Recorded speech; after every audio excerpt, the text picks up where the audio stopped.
Hey guys, welcome back to another Truck Talk video. This will be hopefully a quick one because it's kind of hot out here. But I wanted to chat a little bit about why it's so important that you heal yourself and you get to the point that you're okay being alone. You don't need to be validated with anyone else.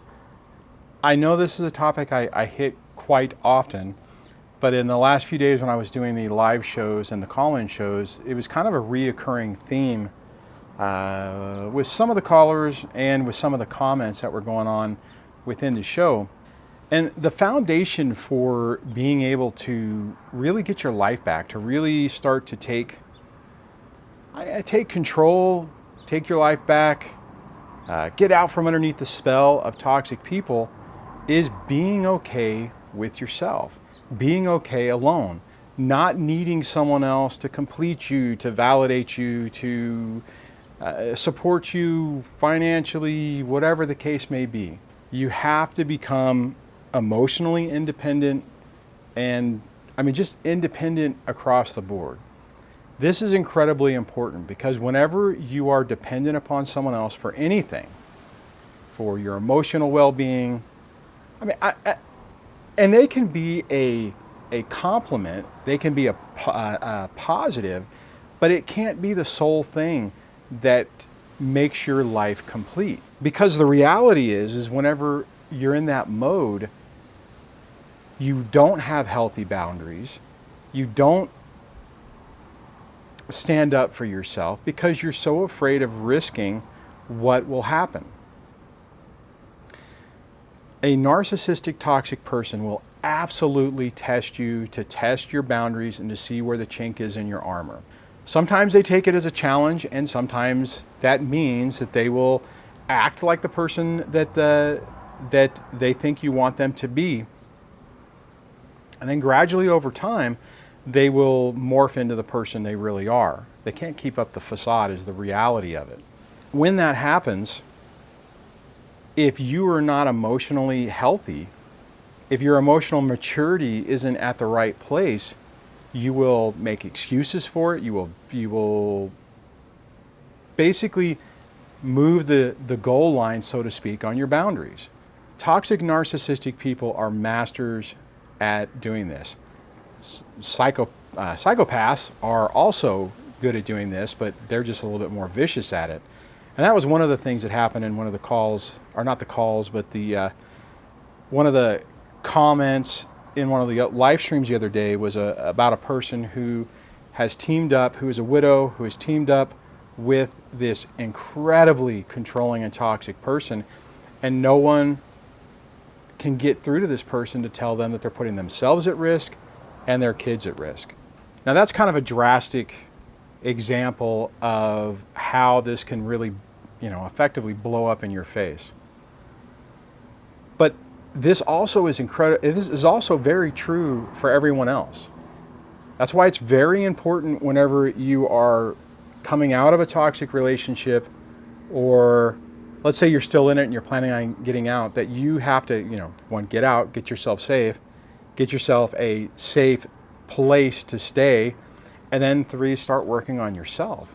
If you don't, if you're like, oh my God, I'm going to be alone forever and I have to find somebody, and you find the first person that love bombs you or that tells you what you want to hear, and you don't look for the warning signs, you absolutely can repeat the same situation over and over again. And it is incredibly common for somebody to go from toxic relationship to toxic relationship to toxic relationship. And it all, in my opinion, it all stems on not having really good emotional boundaries, not being okay with yourself, and basically getting into a situation to where you need someone so much that you make excuses. And I did the same thing. There are so many warning signs I can look at from the previous 20 years of that marriage I was in. From the first few months of it, where today I can see that I knew exactly what I was getting into. The problem was I wanted a relationship so badly, and I wanted it to be that person, after the love bombing and everything, that every time something came up that was a warning sign, I was afraid to bring it up. I was afraid to discuss it because I was afraid that I would destroy the relationship, that the marriage would fall apart, and I made excuses. And going back to what I was talking about before about a person who pushes boundaries, typically what happens in the covert narcissistic relationships is it happens very slowly. It's like you set a boundary and then they push it. And you're like, well, okay, you get used to it, so you kind of set it to here. Then they push that, and then you move it to here. And actually, I should be going down. But you get my point, is that it's a constantly moving goal line. And before you know it, stuff that if they would have done that in the beginning, years ago, you would have said, no, this is, no.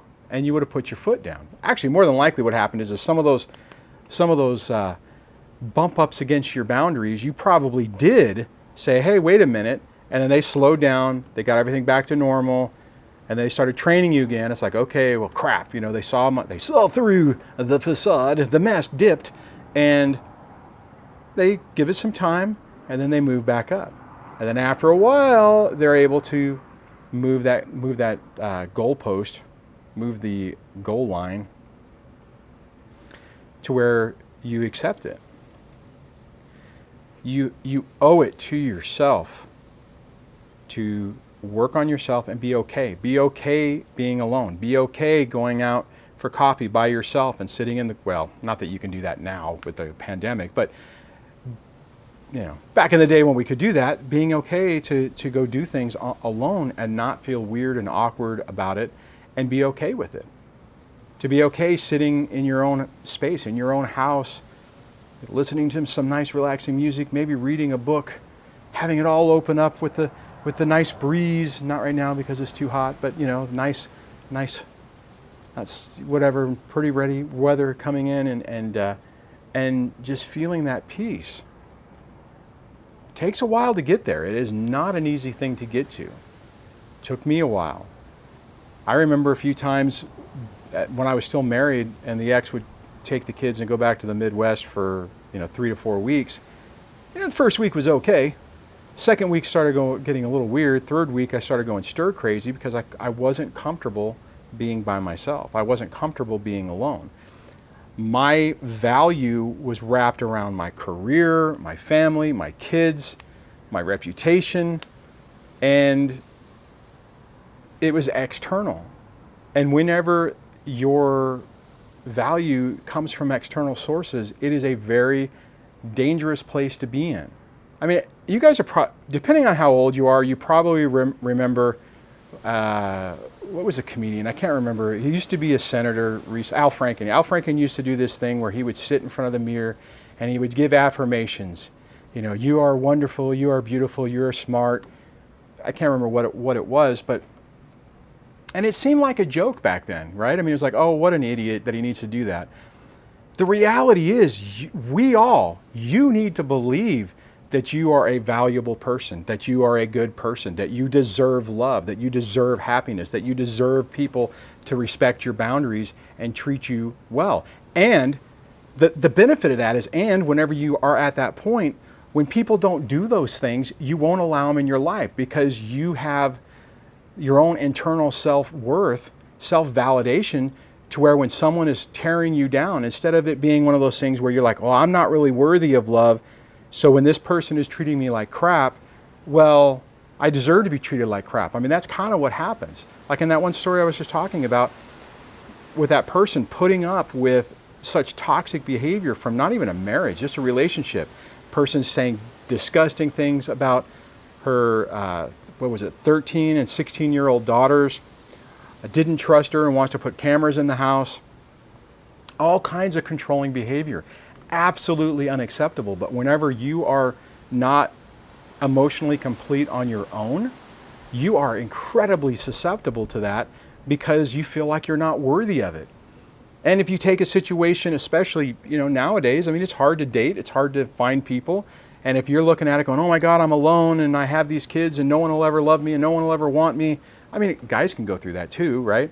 And you start to feel like you're not even deserving for it. So if somebody gives you a scrap of attention coupled with a lot of emotional abuse, you can get into the position to where you're like, oh, well, it's better than nothing. And the reality is, it is not better than nothing. It is absolutely not better than nothing. You deserve more than that. And the first step of that is getting to the point that you're okay alone, that you're okay by yourself. Not saying that you have to be like, I hate all people and I'm going to stay away from everybody. That's not what I'm saying is whenever you get to the point that you're okay, then you can be pick and choose. You can pick and choose who you want to allow into your life. And whenever you're okay alone and you're thinking, you know what, I want to take a road trip. Let's just say hypothetically, I'm going to go down to the promenade down in LA and I'm going to go do some shopping. Hey, I'd like Bill to go with me. And then you think about it and you're like, man, Bill's toxic. He's always negative. He's always bringing me down. Every time I'm around this person, it's not a good situation. And then what you do is you look at it and you go, I'll just go by myself, right? And I'll tell you, there were times way back when where going down and doing something by myself felt weird. I didn't want to do it. It was like, oh, that's just weird. So I always try to find somebody to go with. And if they didn't want to go, I wouldn't go. Bad place to be in. You have to have good emotional, healthy boundaries so that you're aware of what you're allowing in your life. Now here, in that situation, if you really are like, hey, you know what, Bill's my friend, yeah, they have some problems, but I'm going to go with this person out of friendship, that's okay. But whenever you're doing something because you're afraid of being alone, or you don't want to do it alone, or you need someone else to make it okay, very dangerous spot to be in. It is so important. It is so important. I've seen so many people who get out of a relationship and they're in that mode where they're like, oh my God, well, one of two things. They're having a terrible relationship and they're so afraid of being alone and they think that person is the best that they will ever do, so they want them back and they sell their soul. They give away the farm to let that person come back. And hopefully as you guys know, that is a colossal mistake that resets that baseline that we were talking about, those boundaries, and pushes it even farther, because now they know that they got you. Now they know that you will put up with so much more because you are basically desperate. Getting that fixed is the foundation for moving you basically emotionally to a higher level, getting to the point that you start surrounding yourself with better people and purging the toxic people out of your life. I hope that makes sense. I would love to hear your thoughts in the comments below. If you are new to this channel, please subscribe and hit the bell notification so that YouTube knows you're interested in this content. Plus, it helps the YouTube algorithm, or helps me help the YouTube algorithm to realize that people like this content. If you really like what I do and you want to support, you can scroll down if you're on mobile, you can scroll down into the description and there's a link to become a channel member. And if you're on a desktop, there's a join button. You can get the details there. If you haven't signed up for the newsletter on my mailing list, you can do that over at dadsfought.com. That'll pop up with a dialogue to inform you of that. And yeah, it's just crazy. This whole thing is just really a tough experience. Once you get through it, your life really does improve, because things just change. And it's hard to see that when you're going through that, or going through this, because it feels like nothing is going to change and it feels like it's going to be just a pile of crap forever. On that, I will catch you on the next video. Take care.